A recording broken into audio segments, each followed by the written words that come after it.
Hello everyone and welcome back to the channel, or welcome if this is your first time here. This is going to be a bit of a fieldwork reflection type of chat. In case you missed it, I'm doing a research project on cosplay. I'm doing an anthropology of cosplay. I'm writing a book about it. I'm doing the research about it. And part of that was going to a con. So today I want to talk about my experiences going to MCM Comic-Con, my experiences in cosplay, because yes, I went in cosplay, but also talking a little bit about the experiences that I had in a much more analytical sense. I wrote a blog post just about a week or so after the event, which I will link in the description box if you want. It was a lot more feeling, which there's nothing wrong with. It was a lot more spur of the moment, what I was thinking, what I was feeling, and I hadn't really put a lot of thought into it from an analytical, anthropological side. I had only really thought about it from an experiential, human side. Oh, that makes it sound like anthropologists aren't human, but you know what I mean. Like, I was kind of just thrown in and did it and just decided that I would kind of figure out a little bit more as to what that meant later on. So that's what we're doing today, is we're doing that. So I'm going to talk a little bit about my experiences in MCM Comic-Con, but I'm also going to talk a little bit about what I think those experiences... So MCM Comic-Con is kind of like the big London-based Comic-Con here in the UK, for those of you who are not based in the UK. It's almost like the San Diego Comic-Con, but maybe not as big? I don't really know. I'd have to compare numbers.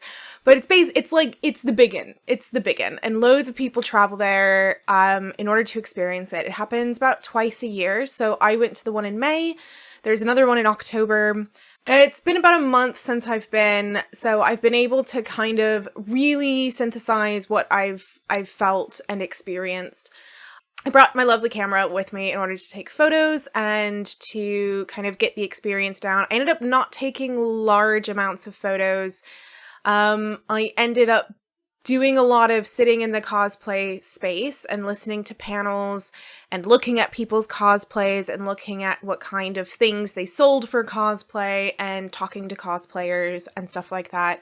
And I didn't really take a lot of photos of cosplayers, and even if I did, I wouldn't share them on here because I didn't get their permission to do that. So you're not going to see any photos of cosplayers necessarily, but you might see pictures of cosplayers within the crowd when I took a picture of like a big crowd. So yeah, this was like my first like really huge con, but I am going to be going to another big one. I'm going to be going to MegaCon in Manchester. So if you're going to MegaCon in Manchester at the end of July, hit me up. So as I mentioned in my last video, I did a cosplay. So I did a cosplay of Chise from Ancient Magus' Bride. I picked Chise for a couple of reasons. I picked Chise because the costume seemed fairly easy. I don't know if that's a good reason to pick a cosplay or not, but I don't really know how to sew. I didn't know how to sew at all when I started this process. I have since started teaching myself because of you cosplayers rubbing off on me. I didn't want to buy a costume, although that's a very valid form of doing cosplay. But most of the reason why I didn't want to buy one was because it's a lot of money and I just didn't have the money to do that. And I wanted to try to get an experience that was somewhat like what a lot of people were doing. So I decided to do an in-between because a lot of people buy cosplays and a lot of people make cosplays. So I decided to compile pre-made items. I don't know if that was a good idea or not, but I did. So most of the items that I got, I found at thrift shops. In fact, I have a really cool jacket that I got Chise's jacket. It's pretty close. Picked it up at a charity shop. It was amazing find. Oh my god, an amazing find. It's still one of the highlights of my life was finding that jacket. And so yeah, I threw together the pieces because it's a sweater vest, it's a white button-down shirt, it's a schoolgirl skirt. I already had a pair of boots that were somewhat similar enough to pass. And I got that really cool jacket, and so that was cool. I did buy the necklace. I don't have a wand yet. My husband is supposed to be making me a wand. I don't know whether or not that's going to be happening, but we'll see. So I decided to go ahead, go to MCM as Chisei in the cosplay, and just sans wand, but do it. And I had everything else. I don't know how to explain it. I really like my cosplay. I feel kind of good in it. I'm proud that I managed to kind of assemble pieces separately and make it look fairly accurate. I don't have a wig, but I did that on purpose because another reason why I picked Chisei was that I like the fact that she has red hair. That I have red hair, although with it being summer, it probably looks a little bit more blonde right now. But I have red hair, and I wanted to embrace a character that had red hair, but her hairstyle is a bit different than mine, and I didn't really do enough, I think, to make my hair look different. I didn't really do enough to make my hair look different, I think. I don't know whether I was recognizably Chisei. Like, I will throw up my photo. I will throw up the photo of Chisei. I think if you had the two next to each other, you'd be like, yeah, I see it. But if I was just, like, walking through the halls of MCM, I don't know if you'd have seen it. Like, I don't know if people recognized it. I certainly didn't get people recognizing it. I don't know if I would have been comfortable with people recognizing it. So I think maybe I should kind of focus in on the idea of discomfort, because I think this is a really important part of the cosplay experience, but it's also a really important part of what I'm talking about today. So I think there's a couple of different levels of discomfort. I've heard a lot of cosplayers talk about the discomfort of cosplay, that they, it's a heavy costume, you have to move awkwardly in it, or you have to balance all of your props, or you are just, it's a weird costume. I've seen people on like weird stilts, like that must be uncomfortable. People talk about feeling uncomfortable bodily sometimes. So I get that discomfort is kind of part of it. I was wearing a really basic outfit that I didn't think discomfort was going to come into it as much as it did. Whether or not that was a good thing for the deep experience side of what I was doing, I don't really know, because I definitely am starting to get ideas of like, if I was uncomfortable just wearing like a skirt, then I can't imagine what like that guy on stilts was thinking, you know what I mean? So one of the main sources of discomfort is that I don't wear skirts very often. And when I do, it's in kind of short bursts. Like I'll put on a skirt to go out and do a thing, and then I come back home and I change. I wear leggings or tights or something like that, typically under a skirt, the very, very, very few times that I do wear a skirt. What I'm trying to get to is that I hadn't really factored in the chub rub. And the chub rub is real, y'all. It's real. So, like, it started to get really uncomfortable pretty early on. Sitting in the panel room, I say room, it was obviously a giant hall, but the little panel area for a while, I'm sure helped because I wasn't moving. But even like shifting how I was crossing my legs didn't help. It was a lot, and that was starting to get uncomfortable. And it was also uncomfortable in a more existential way. I was really aware of the fact that I was wearing a skirt. I was really aware of the fact that I was wearing these tall boots with my skirt. I was really aware that I was wearing like a schoolgirl skirt, and I do not look like the age of wearing a skirt like that. So I was very consciously aware of what I was wearing. I was very consciously aware of what it probably looked like to people who didn't know Chisei. As I said, I didn't really get recognized. I didn't get anyone being like, hey, Chisei. I'm trying not to hold that as anything, because if I was there not in cosplay and I saw a Chisei, I probably wouldn't say anything, but I'm also really awkward, so I don't know if I would say anything to anybody if I wasn't doing this research project. I probably wouldn't have talked to a single cosplayer if I was on my own and just there to enjoy the con. So I'm trying not to think too much about that, because I do understand from my perspective, if the roles were reversed, I probably wouldn't have said anything. So there might have been people who recognized it. I don't think that Chisei or the Ancient Magus' Bride in general is a very obscure anime, but it's also not exactly like My Hero. It's not the most popular thing in the world. So I could see it kind of going either way, and it was a risk as part of my choice. But I was really uncomfortable with that as well. The more that time went on, the more that I became really aware that people might have not known that I was cosplaying, and therefore I just kind of looked weird rather than that I looked like I was cosplaying. Because there were loads of people there that I didn't recognize who they were cosplaying, but I recognized them as cosplaying. They were cosplaying clearly, but I just didn't know what they were. And I don't think that's where I probably would have fallen in. But I don't know. Maybe that's just like my own insecurities getting really tied up into it. But I'm sure that this isn't an abnormal thing. Like, I'm sure this is maybe something that a lot of cosplayers really think about. I had an interview with somebody who was talking about how they cosplayed a particular character and they were really excited for people to recognize it, and not a single person did. And they talked to me about the disappointment of that, of failing to be recognized ever. And I think I really get that. I don't know how much it would have made a difference to have, one person be like, oh, I see what you did there, but I also get it, it is a normal outfit. So let's talk about this slightly analytically. There's obviously a lot of other things going on. I've been able to tie my experiences a little bit in with the experiences of people that I've talked to. Like I mentioned, my participant who discussed her disappointment at not being recognized. I definitely can understand that a little bit more now than I did before.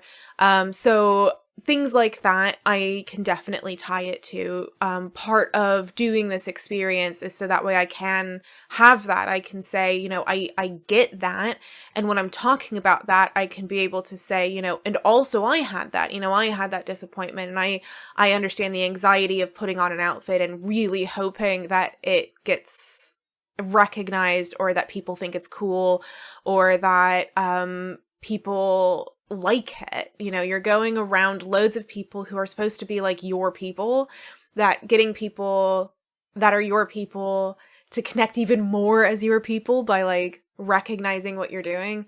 I get that. I definitely get that. I think a lot more intimately now than I got that before. There's another element to this that I honestly hadn't really thought of until about a week ago. There's a term used by Umberto Eco, who described the feeling of epidermic self-awareness. So epidermic self-awareness is when garments make us really aware of the boundary of our bodies and skin between ourself and the world around us. So it's when we are intimately aware of what we're wearing and how that feels and how we're moving in the thing that we're wearing. And I think we've probably all had this experience. I've definitely had that experience when I've gained a little bit of weight and suddenly my jeans don't fit the way they used to, or a skirt kind of hangs a little bit shorter on the butt side than it used to. And I become really self-conscious of how I'm moving and where I'm going and how things are hanging. You know, I'm a jeans and t-shirt kind of gal. So when I'm wearing a well-fitting pair of jeans that don't feel too tight on me, and I'm wearing a nice t-shirt that just kind of hangs off, I might forget what shirt I'm wearing. I might forget that I'm wearing jeans. I might forget that I'm wearing my combat boots because I feel comfortable, because I'm not overly thinking about what I'm wearing, what that's telling people, and how I'm feeling in that thing that I'm wearing. And I'm not consciously imagining what other people are thinking or feeling about what I'm wearing. But that's not always the case. You know, I definitely had that epidermic self-awareness in cosplay. I definitely have had epidermic self-awareness in other instances. And I think that it's not something that's limited to cosplay by any stretch of the imagination. Like, when Umberto Eco was talking about this term, they were actually talking about it in other ideas. They were not talking about cosplay. They were actually talking about when jeans suddenly don't fit. They were talking about the self-conscious movement of garments, and the social construction of identity that goes along with clothes. So that way, when clothes don't fit, or the clothes that you're wearing don't fit the environment that you're supposed to be in, and that kind of incredible self-awareness that you have of your clothes and how you're moving in them when you're in those positions. So I guess another question to start asking when it comes to continuing the research process is why this happened. Why did I feel the way that I did? Why did I feel the epidermic self-awareness? Is that something that was just me, or was that something that was other people? And so there's a couple of questions that I need to be keeping in mind going forward. This was my first time in cosplay in a public setting.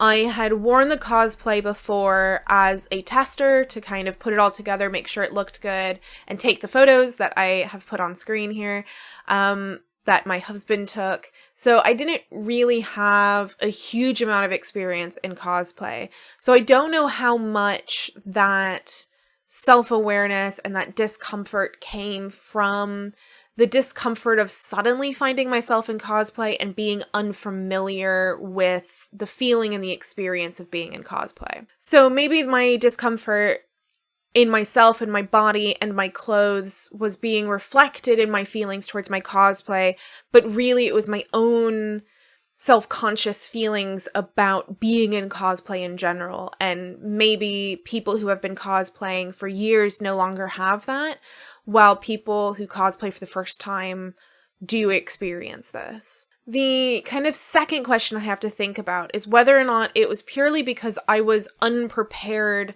for the discomfort of certain clothes.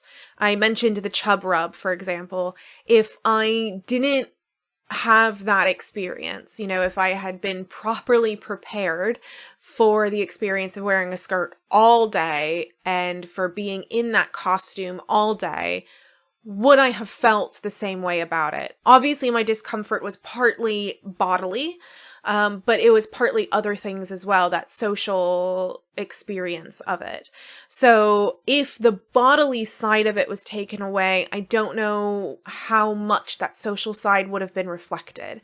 So thinking about how preparedness of the body in relation to cosplay is also something that really needs to be thought about and considered before doing a cosplay. And the third question that I have, and the third question that I have to kind of think about is one that I actually brought up in the blog post that I mentioned before, which was whether or not it was a choice in cosplay. So I talked about how my discomfort in the body was reflected in my clothes and my experiences of my cosplay. But potentially it was because of my choice of cosplay as well. Maybe if I was in a different character, I would feel differently about my experience in that persona. That maybe being recognized wouldn't matter as much to me if I was somebody else. If I was embodying somebody else that I was a bit more comfortable with. That maybe my discomfort was partly clothes, but maybe most of my discomfort was in being Chisei.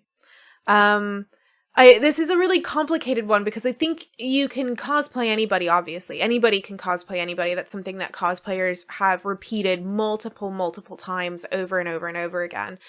And I get the sentiment behind it, but I do wonder if there is a certain amount of that the character that resonates with you in a certain way is the way that you choose your cosplay, rather than the way that I did, which was partly resonating. I mean, I really love Ancient Magus' Bride, but maybe I picked an anime that I really liked without thinking about the definitions of the character and who the character really is and how I relate to the character more specifically rather than the anime as a whole. I think a part of this is the idea of feeling alive with a character, or I guess the other way around, of making a character feel alive. That maybe part of the discomfort was also wearing a character that I didn't have that aliveness with. But that if I had picked somebody else, then that a little amount of self-consciousness wouldn't have happened in the same way. That potentially the understanding of my body being reflected as this character wouldn't have been a self-conscious thing as much as it would have been an embodiment thing. I don't know if I'm making any sense. I probably phrased it a lot better in my blog because I had time to edit. So, yeah, I mean, I think what I'm basically trying to say is that I don't know whether or not part of the issue is the awareness of the limits that my body had in portraying a particular character. Not in the sense of body shape or things like that, because that really didn't really have anything to do with it. But that the way my body portrayed the character, the way that it moved, the performance, for lack of a better word, was prohibited by the way that my body moved. I'm not as good at portraying or performing Chisei, if that makes any sense. So that was a bit of a rambly one, but I think sometimes they're just gonna be a bit rambly. I'm sorry if the lighting was a bit all over the place. It was really sunny when I started, and then it kind of has been going in and out of sunniness. So, you know, what are you gonna do? I hope that you liked it. I would really love to know, if you are a cosplayer and you're watching this, whether or not you've experienced that epidermic self-awareness, whether, you know, what are your experiences with it? Was your first cosplay as weirdly awkward and as uncomfortable as I had? Was it something that you think was just me? How does feeling alive in the character experience it? How do you prepare for wearing a cosplay all day? You know, other than obviously wearing the little shorts under your skirt so you don't get thigh rub. But other than that, how else do you prepare? So yeah, let me know about your experiences of cosplaying at cons, of whether or not this whole idea of epidermic self-awareness really resonated with you, how important being recognized is for you. If you're somebody who just regularly goes to cons and not with cosplay, what are your experiences of seeing cosplayers or of interacting with them? Do you go and say, hey, I see your Chisei, or whatever it is? Like, tell me all of your experiences. Share this video with your cosplay friends so that way I can hear from them. If you want to take part in the research project, I will link how to do that in the description below if you want to do an interview or anything like that. And yeah, that's everything, I guess. Do all the YouTubey things, like, subscribe, comment, all that stuff. And I will see you in the next video. Bye!